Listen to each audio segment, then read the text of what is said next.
गीता में अर्जुन को स्वयं भगवान कह रहे हैं कि उस परमेश्वर की शरण में जा, उसके लिए उन संतों के पास जा जो तत्वदर्शी हो। इसी प्रकार हजरत मोहम्मद को उनका अल्लाह कह रहा है कि कोई और पूर्ण परमात्मा है, उसको पाने के लिए उन तत्वदर्शी संत की तलाश कर। वो प्रभु कौन है, ये जानने के लिए कृपया अवश्य सुनिए जगत गुरु तत्वदर्शी संत रामपाल जी महाराज के अमृत वचन। निगोद से निकलकर श्री महावीर भगवान का जीव कहाँ गया? हाय हाय, अनेकों भाव यानी शरीर धारण किए जीव अनेक योनियों को प्राप्त हुआ। कैसे? 1000 बार आँख वृक्ष के जीवन भव और 80,000 सीप के भव, 20,000 नीम वृक्ष के भव, 90,000 बार केली वृक्ष के भव यानी केले के वृक्ष बना, 3,000 बार चंदन वृक्ष के भव, 5 करोड़ बार कनेर वृक्ष के भव, 60,000 बार वैश्या के भव वैश्या, और 5 करोड़ बार शिकारी के शरीर भव, और 20 करोड़ बार हाथी, 60 करोड़ बार गधे के भव। ओ तेरा गजब यह 30 करोड़ बार कुत्ते का जीवन, 60 करोड़ बार नपुंसक के भव, 20 करोड़ बार स्त्री के भव, 90 लाख बार धोबी के भव, 8 करोड़ बार घोड़े के भव, 20 करोड़ बार बिल्ली के शरीर भव और 60 लाख बार गर्भपात से मरण है, माँ के पेट में मर गया, और 80 लाख बार देव प्रयाग को प्राप्त हुआ। होय होय, केवल 80 लाख बार तो देवता बना और गधा बना, कुत्ता बना, 30 करोड़ बार कुत्ता तो एक बार बना हुआ बतेरा, ये सारा को पानी फिर जाए। देवता ने एक का जीवन बतेरा कुत्ते का, सिर में कीड़े पड़ जा, खाज लाग जा, टांग टूट जा, सर्दी में पता नहीं कहाँ पड़ा रहे, और 60 करोड़ बार गधे का जीवन। उसके बाद फिर क्या हुआ? उपरोक्त भावों को प्राप्त करने के बाद श्री महावीर भगवान ने किस पर्याय को प्राप्त किया? राजगृह नगर में सथावर नामक ब्राह्मण, फिर महेंद्र स्वर्ग में, फिर राजगृह में विश्वभूति राजा की जैनी रानी से विश्वनंदी नामक पुत्र हो गया। महाशुक्र स्वर्ग में देव हुआ, त्रिपुरुष नामक नारायण हुआ, फिर 7वें नरक में गया। ये और कच्चा काम रह रहा था, ये स्पष्ट हो गया। फिर 7वें नरक में गया। ओए होए, अब ये 295 पर अपना पड़ा, अब 296 पे। फिर उसके बाद क्या हुआ? सिंह गिरी पर्वत पर सिंह हुआ और पुनः फिर प्रथम नरक में गया। फिर कहाँ गया? हिमवान पर्वत पर शिखर पर सिंह हुआ, वहाँ से ने संबोधित किया। फिर सौदर स्वर्ग में सिंह केतु नामक देव हुआ, यहाँ हुआ। अब फिर 7वें स्वर्ग में देव हुआ। अब यहाँ आते हैं हम, महाशुक्र स्वर्ग में देव हुआ। महाशुक्र स्वर्ग से महाशुक्र स्वर्ग से महावीर भगवान का जीव कहाँ गया? दातकी खंड की पूर्व विदेही की पुष्कलावती देश की पुंडारी कीणी नगरी में राजा सुमित्र रानी मनोरमा से प्रिय मित्र नामक चक्रवर्ती हुआ। फिर सैंसर स्वर्ग में देव हुआ। आगे क्या हुआ? अब यहाँ आते हैं कि जम्बू द्वीप के छतरपुर नगर में नंदीवर्धन राजा की वीरमती रानी से नंद नामक पुत्र हुआ। नंद का जीव आगे किस पर्याय में गया? पुष्पोत्तर विमान में देव हुआ। तदनंतर 24 में तीर्थ कर श्री महावीर भगवान हुए। श्री इन्हीं का प्रश्न है, इन्हीं की पुस्तक है, दास तो पढ़ रहा है। श्री महावीर भगवान के जीव ने कितने पाखंड मत चलाए? 363 पाखंड मत चलाए। पुण्यात्माओं, ये काम टीचर का होता है, जो सदग्रंथों को स्वयं समझे, अपना अभ्यास करे, अनुभव करे, भक्ति करे, परमात्मा की अंदर से प्रेरणा होती है, फिर तत्व ज्ञान अंदर से परमात्मा देता है। अब इसका निष्कर्ष देखो कि ऋषभ देव जी ने गुरु दीक्षा ली किसी ऋषि से, उसके बाद साधना की, और ऋषभ देव जी से फिर 1000 वर्ष ऋषभ देव जी ने साधना की। उसके बाद जब वो अपनी साधना समाप्त की, तुरंत पहला शिष्य बनाया मारीची। और वही आगे चलकर महावीर जैन हुआ। तो ऐसे ओम नाम यानी वेदों अनुसार साधना करने वाले जीव की क्या दुर्गति हुई। 80 लाख बार तो देवता बना, और यह बाकी हिस्ट्री आपने देखे ली। अनगिन कष्ट सहे, 60 करोड़ बार गधा, 30 करोड़ बार कुत्ता, 20 करोड़ बार बिल्ली, और तेरा गजब हो। पुणात्मा कलेजा मुंह को आता है, इतने कष्ट हमारे ऊपर हो रहे हैं, हम फिर भी आंखें नहीं खोल रहे, हम तत्व ज्ञान को पहचान नहीं रहे, भगवान को नहीं पहचान पा रहे। अब क्या होगा, महावीर वहां तक तो उस मारीची वाले जीव की दुर्गति, महावीर वाले जीव की दुर्गति होती रही। आगे चल के यही मारीची वाला जो शरीर जीव था, आगे महावीर जैन हुआ। महावीर जैन जी के इतिहास में लिखा है कि उन्होंने कोई गुरु नहीं बनाया, और ऐसे ही मुनिवर्ती में घर से निकल गया, निवस्त्र रहने लगा, अपने आप साधना करता रहा। कुछ दिन हठयोग करके अपने विचारों को व्यक्त करने लग गया जनता में। अब वर्तमान में जो जैन धर्म में साधना है, वो महावीर जैन जी द्वारा चलाए गए 363 पाखंड मत माने बकवाद साधनाएं, उन पर आधारित है पूरा जैन धर्म। अब उस वेदों अनुसार और गुरु परंपरा से, मर्यादा से गुरु बनाकर साधना करने वाले मारीची की कितनी दुर्गति हुई, एक बार पुनर्रिवाइज कर लो, ना याद रही होगी। ये देखो, ये वही पुस्तक है, आओ जैन धर्म को जाने। लेखक हैं प्रवीण चंद्र जैन, M.A. शास्त्री, जम्बूद्वीप, हस्तिनापुर। ये सारा अब फिर थोड़ा सा दिखाते हैं। ये मेरे मालिक, अब ये तो दुर्गति उस प्राणी की है जिसने इस काल के गुरु मर्यादा में रहते हुए साधना की है, मारीची वाले जीव की। ये देखिए, थोड़ा सा दिखा दें। 60,000 बार वैश्या के भाव, 5 करोड़ बार शिकारी बना दिया, नरे पाप इकट्ठे करवा दिए इस काल ने। 20 करोड़ बार हाथी के भाव, 60 करोड़ बार गधे के भाव, 30 करोड़ बार कुत्ते के भाव, 60 करोड़ बार नपुंसक के भाव, 20 करोड़ बार स्त्री के भाव, 90 लाख बार धोबी, 8 करोड़ बार घोड़ा, 20 करोड़ बार बिल्ली, और 60 लाख बार गर्भपात से मरण, 80 लाख बार देवता हुआ। बस 80 लाख बार तो देवता, बाकी अविरन मेटिनरी। ये तो उस प्राणी की है जो विधिवत काल के गुरु परंपरा में रहकर साधना कर रहा था। और अब ये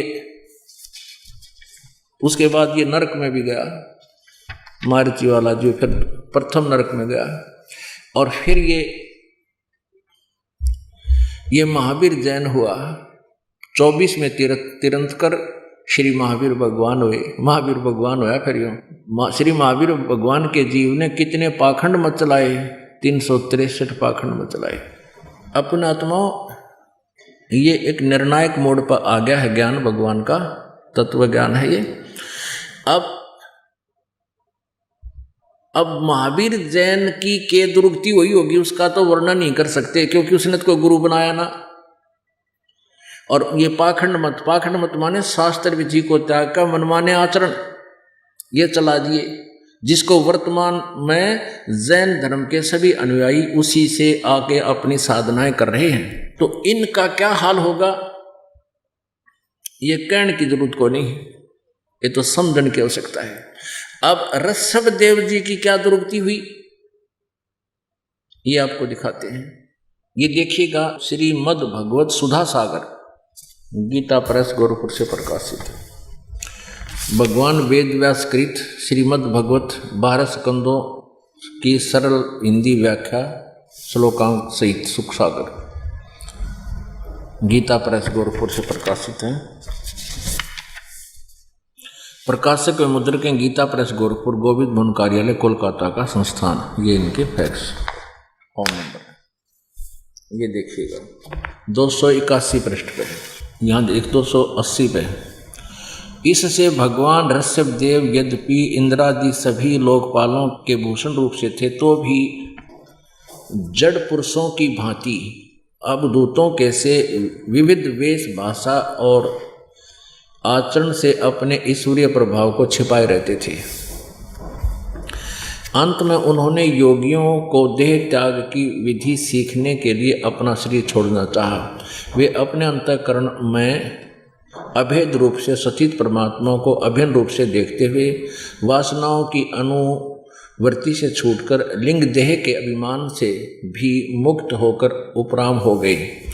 इस प्रकार लिंग देह के अभिमान से मुक्त भगवान ऋषभदेव जी का शरीर योग माया की वासना से केवल अभिमान भास के आश्रय से ही पृथ्वी तल पर विचरता रहा। वह दैववश कोंक वेंक और दक्षिण आदि कुटक कर्नाटक के देश में गया और मुख में पत्थर का टुकड़ा डाले। ऋषभदेव जी ने मुंह में पत्थर का टुकड़ा डाल रखा था और बाल बिखेरे उन्मत्त के समान दिगंबर रूप से यानी कति नंगे कुटका चल के वन में घूमने लगा। इसी समय झंझावात के जंकोरे हुए बांस के घर्षण से प्रबल दावा अग्नि धधक उठी, यानी जंगल में आग लग गई और उसने सारे वन को अपनी लाल लाल लपटों में लेकर ऋषभदेव जी के सहित भस्म कर दिया। उड़ा जल का मर गया ऋषभदेव जी दावा नल में। वन में आग लगी, ये वहाँ पत्थर मुंह में लेकर नंगा घूम रहा था। बताइए कोई एक भगत के लक्षण है? आप खुद विचार करिए पुण्यात्माओं।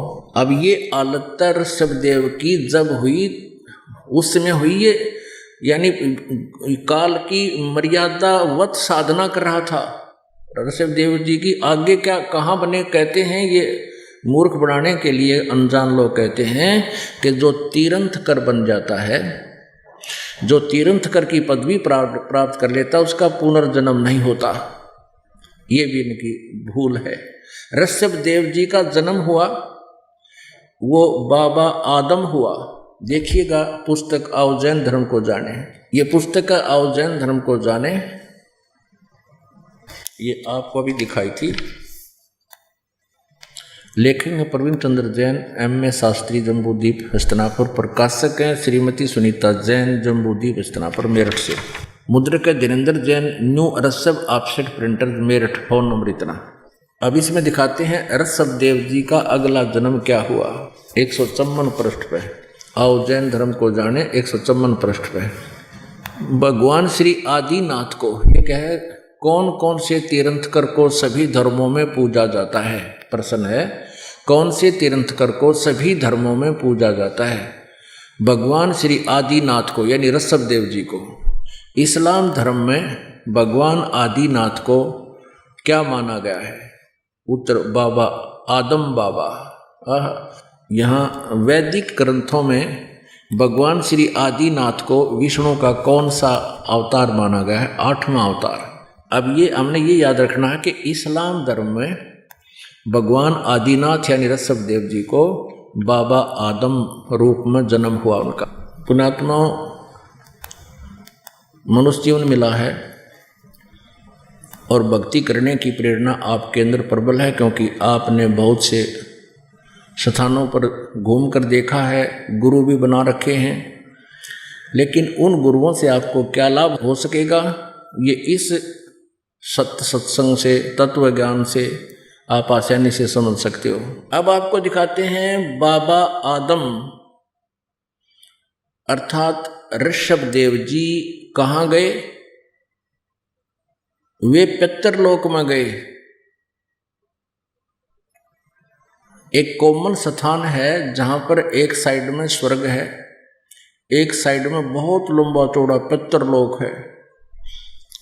जो पितर योनि को प्राप्त कर जाते हैं वो प्राणी उस पितरलोक में चले जाते हैं। आपको दिखाते हैं जीवनी हजरत मोहम्मद।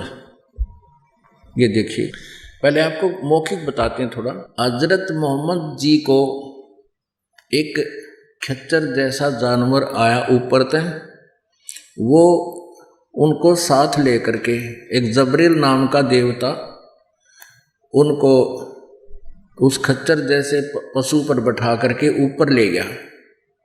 वहाँ स्वर्ग बताते हैं कि स्वर्ग में देखा एक व्यक्ति दाईं ओर मुख करके तो हंस रहा था, और बाईं ओर मुख करके रो रहा था बुरी तरह।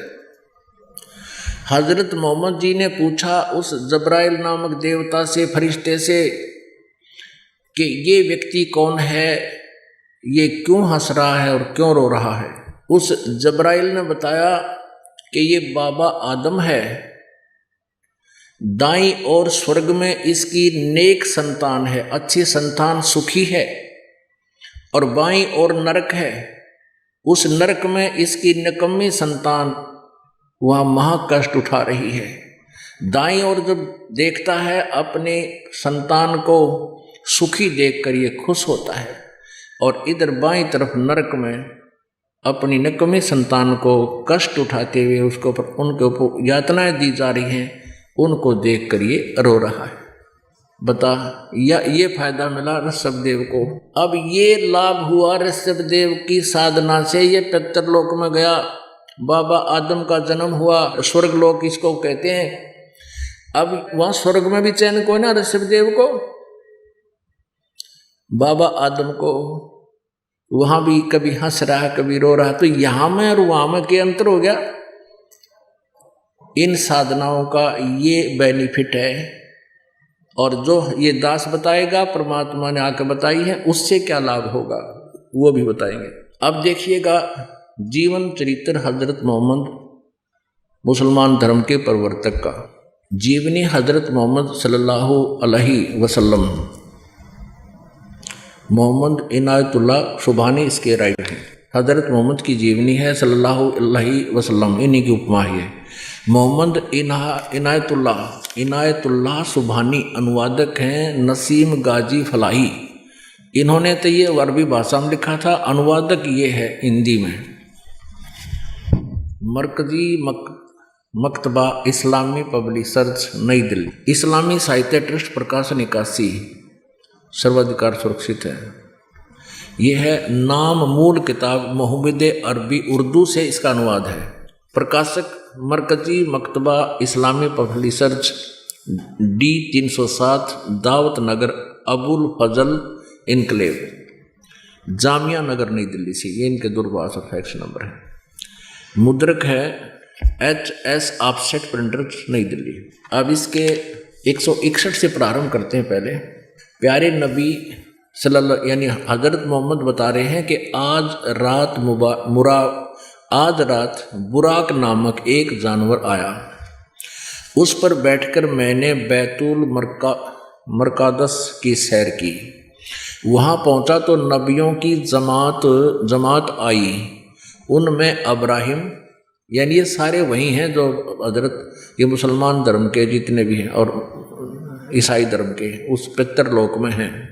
उनमें इब्राहिम अलैहिस्सलाम भी थे, मूसा और ईसा अलैहि भी थे। मैंने उन सबको नमाज भी पढ़ाई। हजरत मोहम्मद जी बता रहे हैं कि उससे पितरलोक में ये मूसा जी ईसा जी जिससे ईसाई धर्म चला वहीं थे, और मैंने उन सबको नमाज पढ़ाई। अब 164 पृष्ठ पर आते हैं। प्यारे नबी यानी हजरत मोहम्मद बता रहा है, अपने सच्चे साथियों के बीच बैठे अल्लाह ने उनको जो बड़ी बड़ी नेमत दी थी उनका जिक्र करने लगे। अपने साथियों बता रहे हैं हजरत मोहम्मद जी मुसलमान धर्म के प्रवर्तक। बैतुल मरकादस से आकाश पर जाने का हाल भी सुनाया। वहाँ कुदरत के जो जलवे देखे थे उनको भी बयान किया। आप यानी हजरत मोहम्मद ने फरमाया बताया कि इस तरह हजरत जबरील अलैहि मुझे पहले आकाश पर ले गए।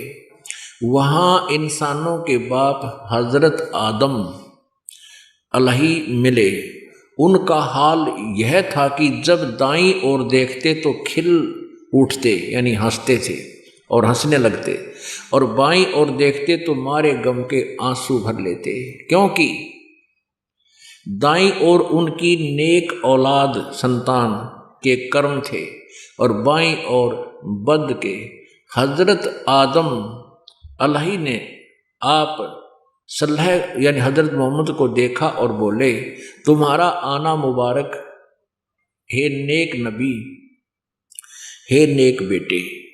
हजरत मोहम्मद को वो बाबा आदम बोल रहा है, तुम्हारा आना मुबारक, हे नेक नबी, हे नेक बेटे। आप सल्लल्लाहु ने पूछा, हजरत मोहम्मद ने पूछा जबरील, ये जब्राइल नाम का देवता से पूछा, यह कौन है? उन्होंने जवाब दिया, जबरील ने जवाब दिया, यह बाबा, यह आदम अलही हैं, बाबा आदम हैं, सारे इंसानों के बाप। फिर जबरील अलही आप सल्लाह को दूसरे आकाश पर ले गए, फिर तीसरे पर इसी तरह आगे बढ़ते गए। आप जिस नबी के पास से गुजरते ये मनमोहक शब्द कानों में गूंजते हैं। अपने आत्माओं, सौभाग्य आपका, आप जी को परमात्मा ने छुट्टी दिलवाई काल के कोलूत है और यहाँ आपको बैठाया और आपके ऊपर ये अमृत की वर्षा की। अब किसी भी अक्षेत्र में हम कदम रखते हैं तो उसके लिए हमें समय भी चाहिए। एक बच्चा स्कूल पढ़ने जाता है, बीए करने के लिए उसने 14 वर्ष फ्री चाहिए, तब वो 14 पढ़ सकता है और तब उसको क्या प्राप्त होता है? एक रोजी रोटी की व्यवस्था होता हो ना भी हो, कोई गारंटी नहीं। और ये आत्म कल्याण का इतना बड़ा प्रोजेक्ट, इतना महाउपकार का कार्य, इसमें भी समय आपको चाहिएगा। आपने ये क्लास अटेंड करनी पड़ेगी यदि आप यहां से छुटकारा चाहते हो, ना तो यह दुर्गति त्यार है। अब आप जी ने देख लिया कि बाबा यानी Shri Rishabh Dev ji, founder of the Jain religion, वो क्या बना, उसकी मृत्यु कैसे हुई और ऐसे अच्छे साधक की ये काल ऐसे दुर्गति करता है। और फिर आगे चल के उसने जो नाम दिया मारीची को, उसकी क्या दुर्गति हुई। और महावीर जैन वही आत्मा महावीर जैन बना, उसका कोई गुरु नहीं, आगे कोई उनकी शास्त्र अनुकूल साधना नहीं, पाखंड मत स्वयं की, पाखंड साधना स्वयं की, बकवादें, पाखंड माने बकवाद, और आगे भी वो बकवाद शुरू करा गया। वर्तमान के जैनी वो साधना करें, उनकी क्या हालत होगी ये अंडरस्टूड है। और बाबा आदम बने वही ऋषभ देव जी, उनकी स्वर्ग में भी क्या दुर्गति हो रही है, वहां भी चैन नहीं उनको। ओए होए, अब परमेश्वर ने आके बताया, ब्रह्मांड 21 आग लगी है, कृत्रिम बाजी सभी ठगी है। 21 ब्रह्मांड तक इस काल के लोगों में कहता आग लगी हुई है, कोई भी जीव सुखी नहीं।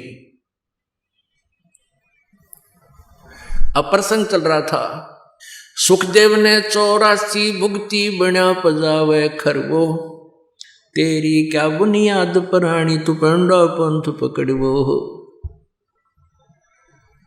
अब तेरी क्या बुनियाद प्राणी, तू वो रास्ता ग्रहण कर, वो मार्ग ग्रहण कर जिससे तुझे फिर से ये दुर्गति ना हो, तेरी फिर जन्म मृत्यु कभी ना हो। उसके लिए क्या बताया है? श्रीमद् भगवत गीता जी अध्याय नंबर 4 के श्लोक नंबर 5 और 9 में, अध्याय 2 के श्लोक नंबर 12 में, अध्याय 10 के श्लोक नंबर 2 में यह स्पष्ट किया है गीता ज्ञानदाता ने कि मेरे और तेरे अर्जुन बहुत जन्म हो चुके, तू नहीं जानता, मैं जानता हूं। फिर गीता जी अध्याय नंबर 8 के श्लोक नंबर 5 और 7 में कहा कि मेरी साधना करनी है तो युद्ध भी कर और अपनी भक्ति भी करते रहना, यहां शांति नहीं होगी तुझे। और 8वें अध्याय के गीता जी के श्लोक नंबर 13 में कहा कि मेरा तो एक ओम अक्षर है मुझ ब्रह्म का, ओम इति एकाक्षरम ब्रह्म व्यवहारण माम अनुसमरण, ये प्रयाति तजम देहम स याति परमाम गतिम। मुझ ब्रह्म का एक ओम मंत्र है, ओनली वन मंत्र, ओम एक अक्षर, और उच्चारण करके सिमन करता हुआ ये प्रयाति तदंदेहम, जो शरीर छोड़कर जाता स याति परमाम गति, वो ओम से मिलने वाली गति को प्राप्त होगा। वो कहाँ जाएगा? ब्रह्मलोक में जाएगा, ब्रह्म स्वर्ग में जाएगा। और गीता जी अध्याय नंबर 8 के श्लोक नंबर 16 में यह प्रमाण दिया है कि ब्रह्मलोक पर्यंत भी ये सभी वहां गए हुए व्यक्ति भी वापस जन्म मृत्यु में आते हैं। आप जी ने प्रमाण भी देख लिया।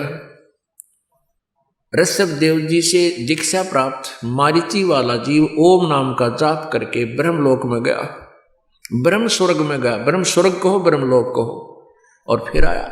और फिर कितने दुख हुए उसके जीवन में।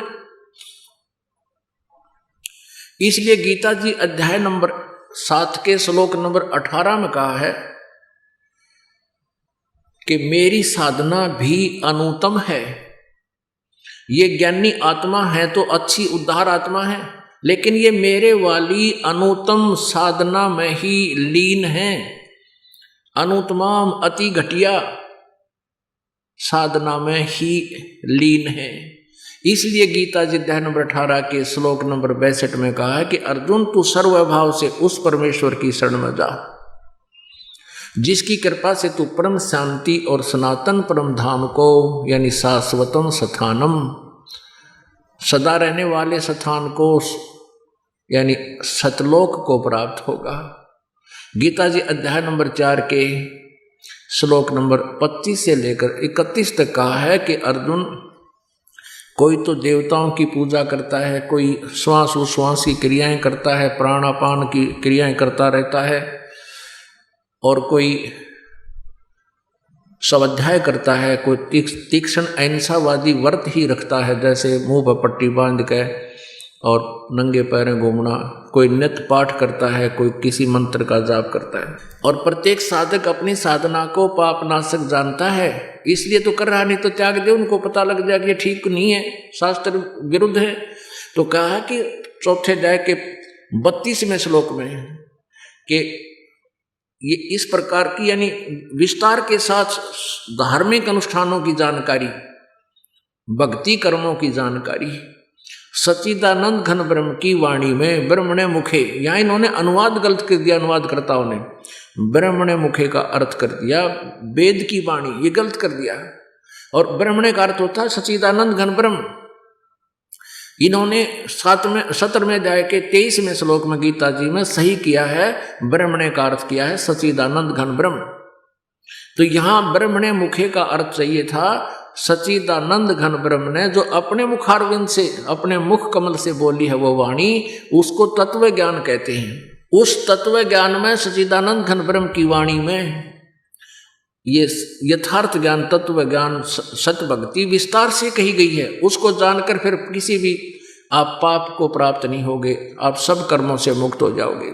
चौथे अध्याय के 34वें श्लोक में कहा कि उस तत्व ज्ञान को जो सच्चिदानंद घन ब्रह्म ने आके स्वयं बताया है अपने मुख कमल से, उसको तत्वदर्शी संतों से जानो, समझो, उनसे पूछो। यानी गीता ज्ञानदाता अनभिज्ञ है उस तत्व ज्ञान से, और उनको दंडोत प्रणाम करने से, कपट छोड़कर उनसे प्रसन्न करने से वो तत्वदर्शी संत तुझे उस परमेश्वर का ज्ञान बताएंगे। गीता ज्ञानदाता से अलग है, वो परमात्म तत्व। फिर तत्वदर्शी संत की पहचान बताई है 15वें अध्याय के प्रथम श्लोक में कि ऊपर को जड़ वाला, नीचे को शाखा वाला, ये उल्टा लटका हुआ संसार रूपी वृक्ष समझो, और इसके जो सभी विभागों को, छंदों को, अलग अलग टुकड़ों को बता देगा, जानता है वेदवित, वो तत्वदर्शी संत है, वह वेद के तात्पर्य को जानता है, वो तत्वदर्शी संत है। परमेश्वर ने 600 वर्ष पहले कबीर परमेश्वर ने आके बताया था, अक्षर पुरुष एक पेड़ है, निरंजन वा की डार, और तीनों देवा शाखा है, ये पात रूप संसार। अब देखिएगा एक झलक संसार रूपी वृक्ष की। ये संसार रूपी वृक्ष है, जड़ प्रोक्ष है, जमीन में होती है। ये देखिएगा, ये एक संसार रूपी वृक्ष है। ऊपर को मूल परमात्मा तो जड़ समझो, परम देव पुरुष यानी पूर्ण परमात्मा तो ये जड़ है, मूल है। और ये तना कौन है? ये तना कौन है?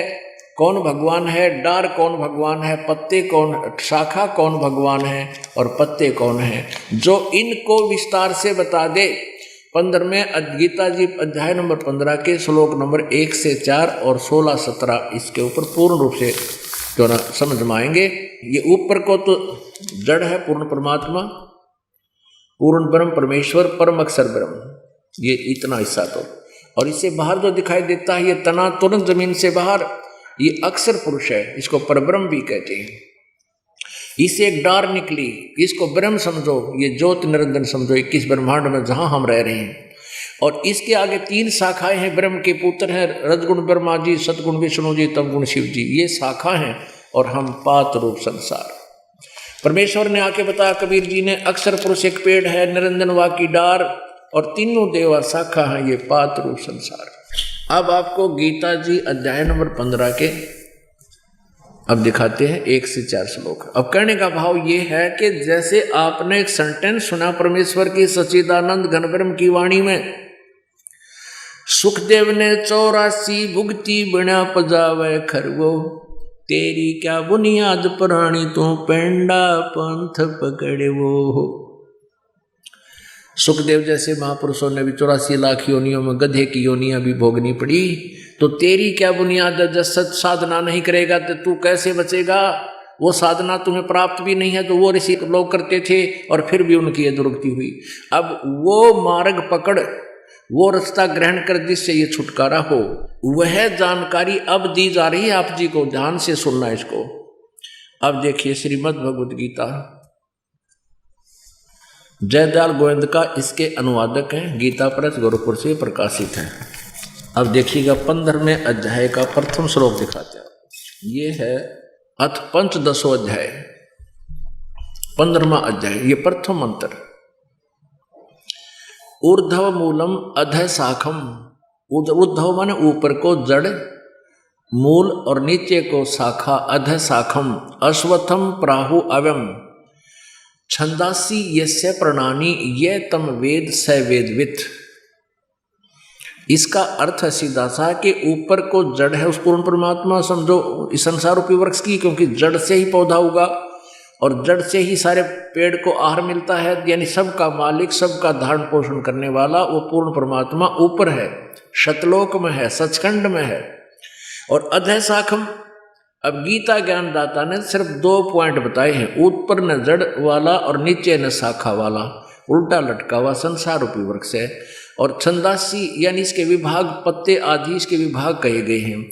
और ये तम वेद, इन सभी छंदों को, पत्ते आदि सभी छंद मान विभागों को, खंडों को जो बता देगा, ये तम वेद जो जानता है, स वेदवित, वह वेद के जानने वाला है, तात्पर्य को समझने वाला है, वह तत्वदर्शी संत है। अब इनका अनुवाद देखिए गीता प्रेस गोरख वालों का। आदि पुरुष परमेश्वर मूल वाले हैं, यानी जड़ तो समझो पूर्ण परमात्मा है, परमेश्वर है। अधः शाखम, यहां गलती कर दी इन्होंने, ब्रह्मा रूप मुख्य शाखा वाले नहीं, अधः शाखम नीचे को शाखा वाला। अब यहां देखो अधः माने, ये दूसरे श्लोक में 2 बार अधः लिखा है 15वें अध्याय का, और इसका अनुवाद इन्होंने यह खुद किया है। अधः माने नीचे, अधः माने नीचे, तो हम यहाँ इसको ठीक कर लेंगे। ये विचलित हैं, इनको तत्व ज्ञान नहीं था, इन्होंने तो छट्टे मार रखे जहाँ इनकी बुद्धि विचलित होगी, तुक्के लगा रखे। ऊर्ध्व मूलम, ऊपर को शाखा, ऊपर को जड़ वाला और नीचे को शाखा वाला, अधः शाखम नीचे को शाखा वाला। संसार रूपी पीपल के वृक्ष को अविनाशी कहते हैं। वेद, इन्होंने छंदासी माने वेद कर दिया, नहीं, उसके टुकड़े हैं, वो पत्ते आदि उसके टुकड़े हैं और जिसके पत्ते आदि कहे गए हैं। और उस संसार वृक्ष को जो व्यक्ति मूल सहित तत्व से जानता है, जड़ से लेकर पत्तों तक बता देगा, वह स वेदवित, वह वेद के तात्पर्य को जानने वाला है, वह तत्वदर्शी संत है। अब देखना दूसरे में, उस संसार की तीनों गुण रूप, तीनों गुण रूप। अब ये यहाँ ये कोड वर्ड है, रजगुण ब्रह्मा जी, सतगुण विष्णु, तमगुण शिव जी रूपी तीनों गुण रूपी शाखाएं, ये विषय पर वाला, संस्कृत भी साथ देखो, विषय पर वाला शाखा ये है आदि योनि रूप शाखाएं हैं।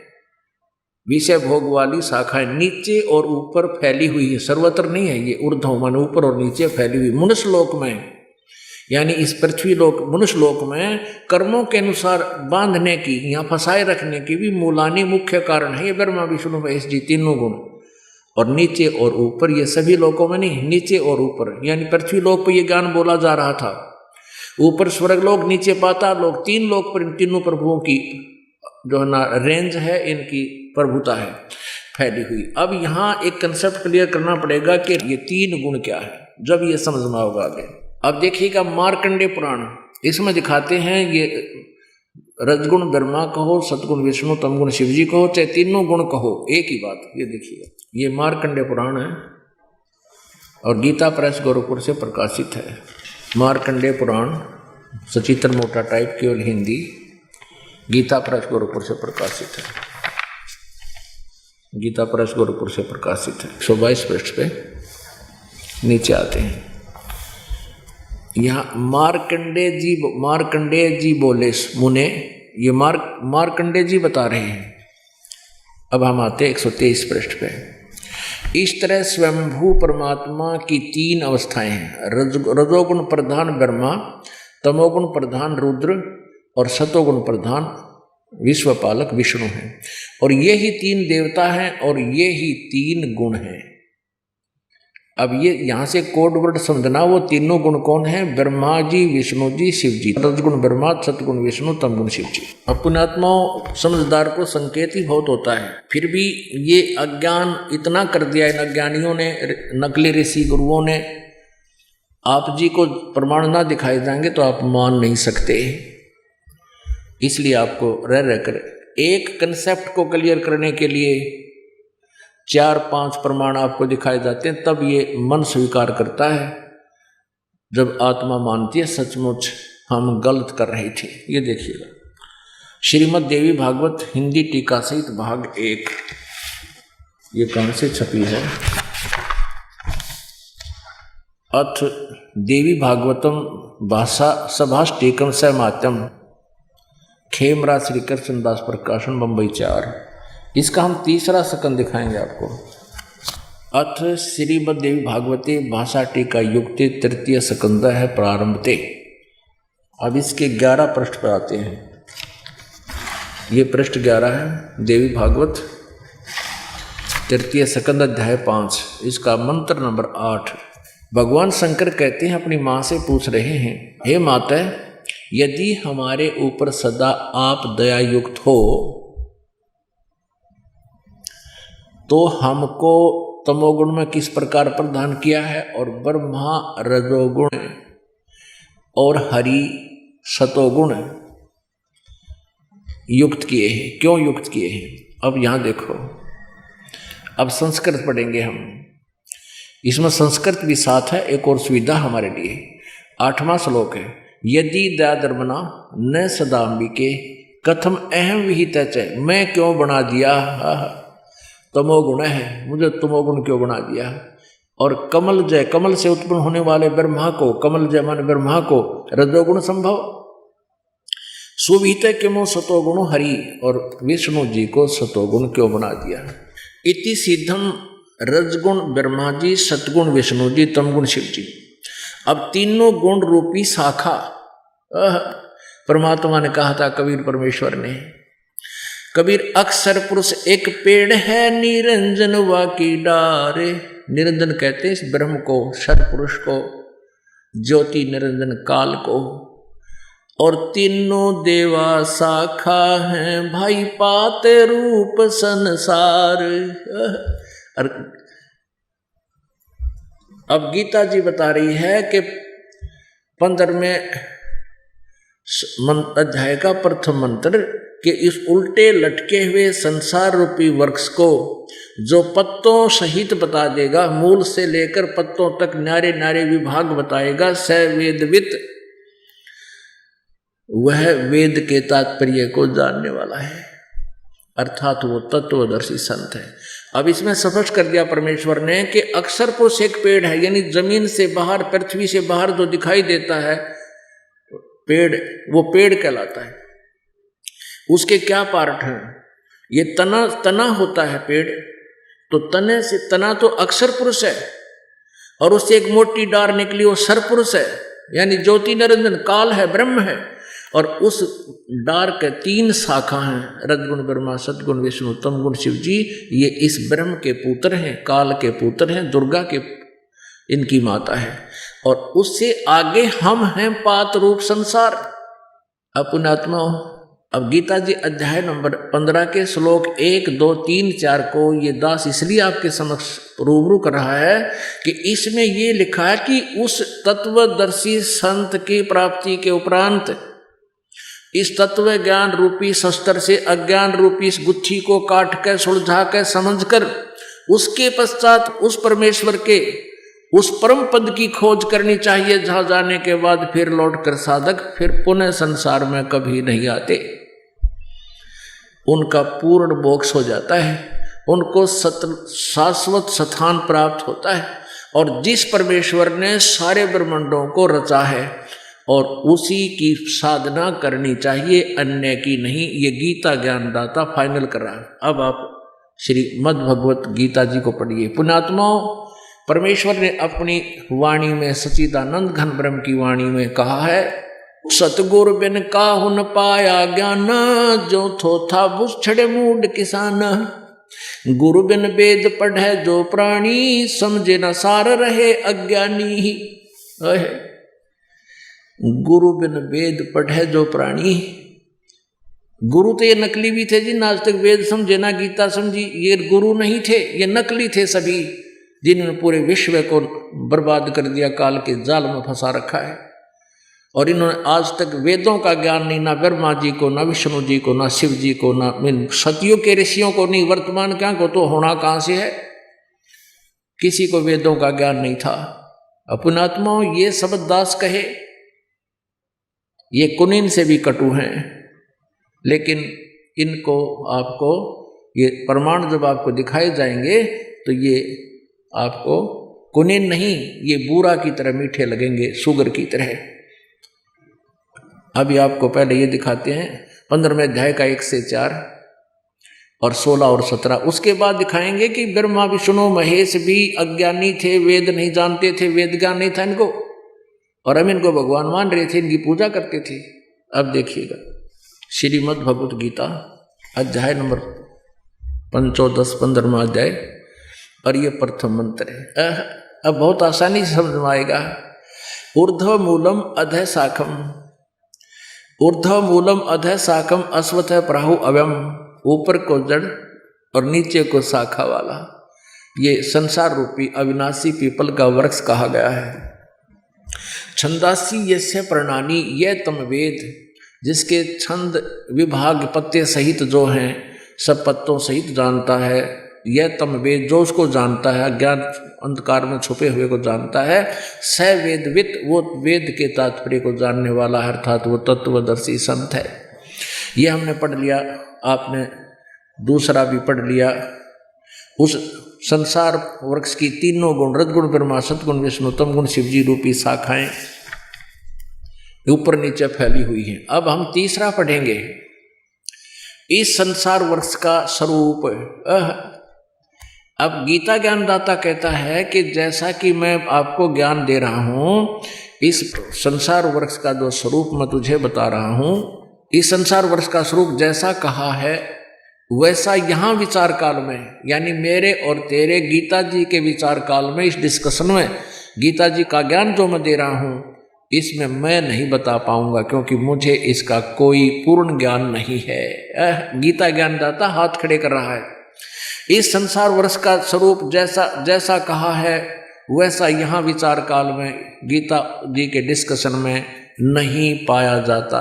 मैं नहीं बता पाऊंगा, क्योंकि इसका न आदि है और न अंत है, तथा न इसकी अच्छी प्रकार सचिथि, यानी ये खुद परिचित नहीं है, इसलिए कह रहा है। इसलिए इस सुविरुद्ध मूलम, अति दृढ़ मूल वाले, ये नहीं अति दृढ़ मूल वाले, क्योंकि मूल जड़ पूर्ण परमात्मा है, वो स्थान शाश्वत स्थान है, वो कभी नष्ट नहीं होता, वो दृढ़ स्थान है।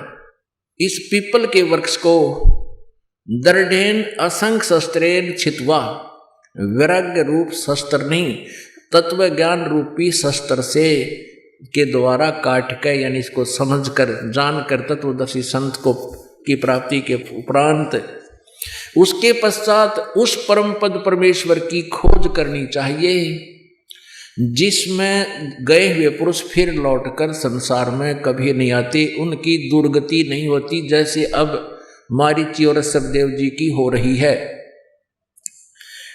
और सुखदेव जी की हुई, फिर लौटकर संसार में नहीं आते। और जिस परमेश्वर से पुरातन संसार वर्ष की प्रवृत्ति विस्तार को प्राप्त हुई है, जिस परमेश्वर ने सारे ब्रह्मांडों की रचना की है, उसी आदि पुरुष नारायण के मैं शरण हूँ, इस प्रकार निश्चय करके उस परमेश्वर का मनन और निधि ध्यान करना चाहिए। गीता ज्ञानदाता किसी और परमात्मा की भक्ति के लिए दृढ़ता से कह रहा है। अपनात्मा परमात्मा का पाना बहुत आसान है, ये आपके हृदय में निश्चय होना कि जो साधना हम कर रहे हैं ये फाइनल है और यही भगवान है, ये कठिन है। जब तक ये नहीं होगा तो आप भ्रमित रहोगे, काल के दूत आपको भटकाते रहेंगे और फिर आपका पतन शुरू हो जाएगा। गीता जी अध्याय नंबर 2 के श्लोक नंबर 53 में कहा कि अर्जुन, जब भांति भांति के भ्रमित करने वाले वचनों से तेरी बुद्धि हटकर एक परमात्म तत्व ज्ञान पर स्थिर हो जाएगी, तब तो तू योग को प्राप्त होगा, तब तो तेरी भक्ति स्टार्ट होगी। तो पुण्यात्मा दास का प्रयत्न है कि आप जी को तत्व ज्ञान से ऐसा रंग दूं, आपके समक्ष से ब्रह्मा विष्णु महेश आकर के डिस्कस कर लें, आप उनको ज्ञान में पराजित कर दो और उनकी बातों में नहीं आ सकते, तब आप सफल होगे, काल के जाल से बाहर निकल पाओगे। अब दास आपको तत्व ज्ञान समझा रहा है, ये लोक वेद दंत कथा बदले रे भगवान तेरा काम आवेगा, ये ताली बजा बजा नाच नाच के पता नहीं कितनी सुन रखी तुमने, उससे क्या लाभ होगा? ना भगवान का पता ना उसके ज्ञान का पता, और बात करें सतलोक दान की, तो उस ज्ञान से हटाना है आपको और तत्व ज्ञान सतमार्ग पर आपको लगाना है, इसलिए इतना प्रयत्न किया जा रहा है। अब प्रसंग चल रहा है कि अक्षर पुरुष एक पेड़ है, निरंजन वा की डार। आप जिन ये चित्र देखा, ये है उल्टा लटका हुआ संसार रूपी वृक्ष। परमेश्वर ने कबीर जी ने कहा अक्षर पुरुष एक पेड़ है, ये तो तना तो समझो अक्षर पुरुष है, और सर पुरुष ये ज्योत निरंजन ये इसकी डार, और तीनों देवारज गुण ब्रह्मा सतगुण विष्णु तम गुण जीव शिव जी रूपी शाखा है, और ये पात रूप संसार है। और गीता जी में ये लिखा 15वें अध्याय के प्रथम श्लोक में कि इनके सभी विभागों को, ये जड़ कौन है? ये परम अक्षर पुरुष कहो, परम अक्षर ब्रह्म कहो। तो इसको जो विस्तार से बता देगा स वेदविद, वो तत्वदर्शी संत है, वेद के तात्पर्य को जानने वाला है। अब आप जी को दिखा रहे हैं 15वें अध्याय का 16 और 17 श्लोक, जिसमें तीनों भगवान, तीन पुरुष, शर पुरुष, अक्षर पुरुष और उत्तम पुरुष है तो अन्य।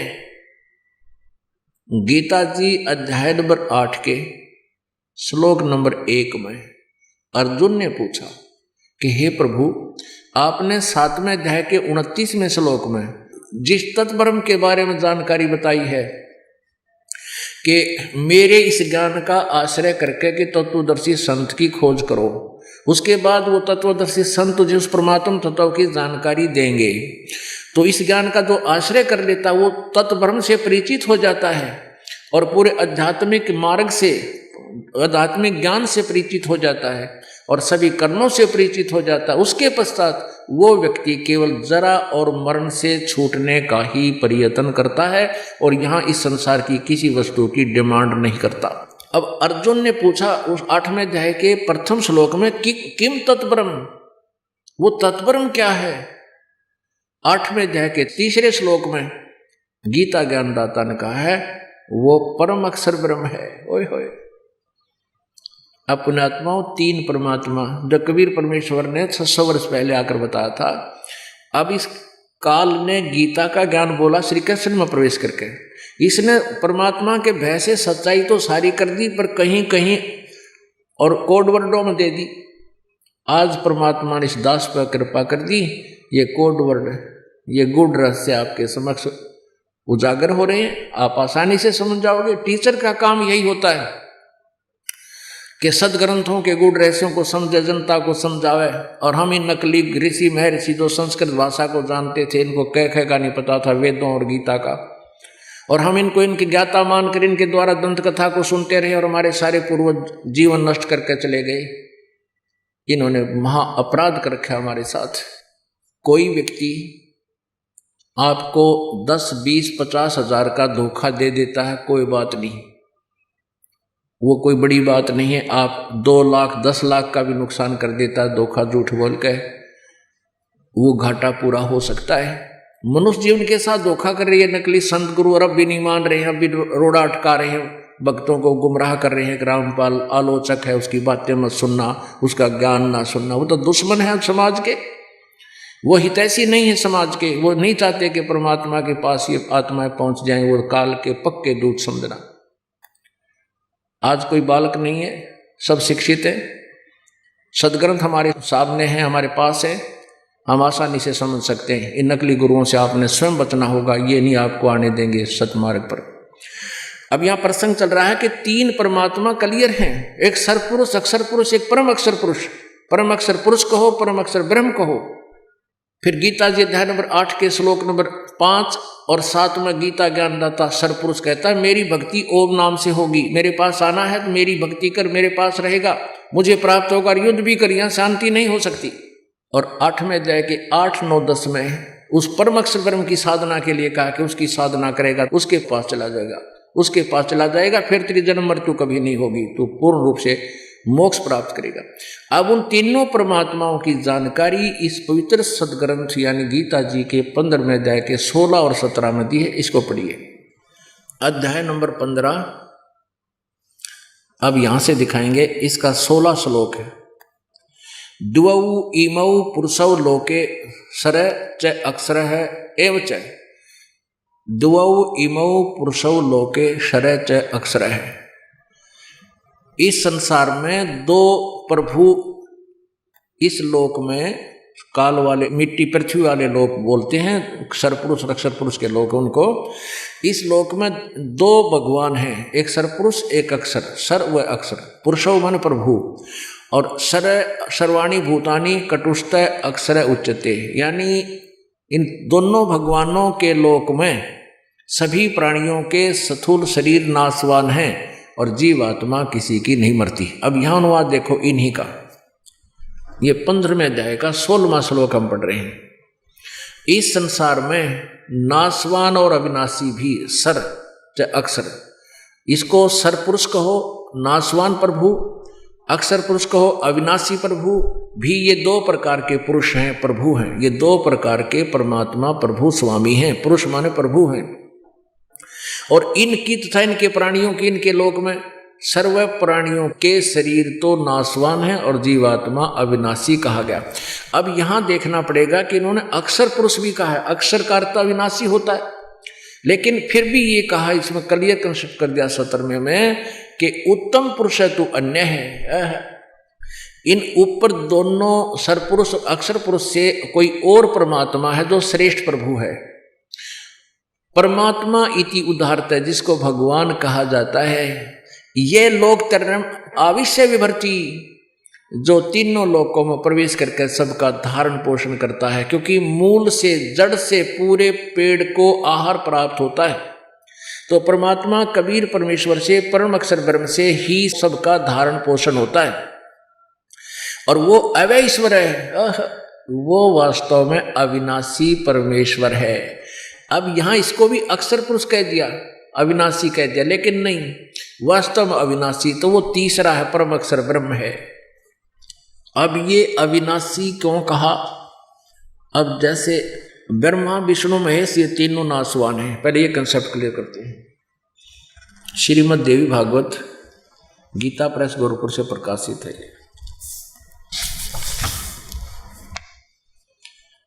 हनुमान प्रसाद पोदार, चमनलाल गोस्वामी इसके संपादक हैं। गीता प्रेस गोरखपुर से ये प्रकाशित है।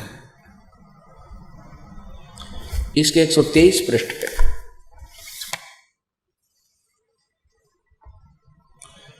तीसरा स्कंद है। अब भगवान विष्णु जी कह रहे हैं, दुर्गा की अपनी माता की स्तुति कर रहे हैं। तुम शुद्ध स्वरूपा हो, यह संसार तुम इसे उद्भासित हो रहा है। मैं ब्रह्मा और शंकर हम सभी तुम्हारी कृपा से विद्यमान है। हमारा आविर्भाव माने जन्म, तिरोभाव माने मृत्यु होता है, हुआ करता है। हमारा तो जन्म और मृत्यु होता है, केवल तुम ही नित्य हो, जगत जननी हो, प्रकृति और सनातनी देवी हो। याद रखना, दुर्गा को प्रकृति भी कहते हैं। ये गीता जी में 14वें अध्याय में 3, 4, 5 श्लोक में आपका काम आओगा, जहाँ ये काल कहता है मैं तो सबका पिता हूँ, प्रकृति सबकी माता है, या दुर्गा इसके पेट में मैं बीज स्थापित करता हूँ जिससे इनकी जन्म होता है।